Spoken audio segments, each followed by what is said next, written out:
மயிலாடுதுறை மாவட்டத்தில் பல்வேறு அரசியல் கட்சிகள் உள்ள நிலையில் முதன்முறையாக மணல்மேடு கடைவீதி தமிழக வெற்றிக் கழகம் சார்பில் நீர்மோர் பந்தல் திறப்பு. ஆர்வமுடன் பொதுமக்கள் தர்பூசணி, நீர்மோர், ரோஸ் மில்க் ஜூஸ் வாங்கி பருகிச் சென்றனர்.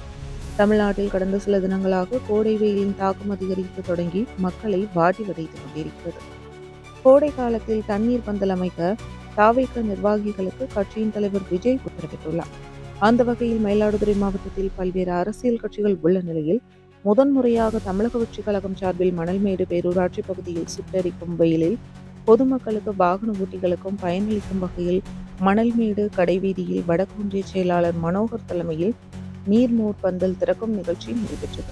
இதில் சிறப்பு அழைப்பாளராக மாவட்ட செயலாளர் குட்டி கோபிநாத் கலந்து கொண்டு நீர்மோர் பந்தலை திறந்து வைத்தபோது பொதுமக்களுக்கு தர்பூசணி, நீர்மோர், ரோஸ் மில்க் ஜூஸ் மற்றும் குளிர்பானங்கள் வழங்கினார். பொதுமக்கள் ஆர்வமுடன் வாங்கி சென்றனர்.